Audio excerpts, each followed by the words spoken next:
Alright, she's running pretty good after the new spark plugs and ignition coils. Now, I even went cheap on the ignition coils.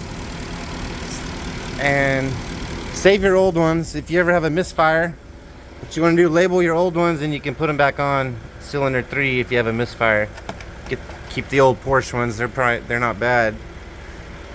Unless you know you have a misfire, then throw that one away. But I found another vacuum leak right here. I wanted to show you. So on the passenger side, right by your radiator fluid, they got this hose. It was leaking right here on bottom, and I was only able to duct tape it. So just another vacuum leak you got to watch out for. But she's running good now. After plugs and everything, oil change, new battery.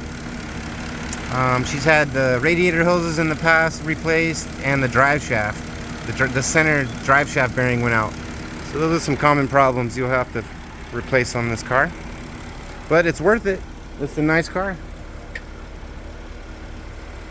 Alright. Y'all enjoy the summer. It's going to be a hot one.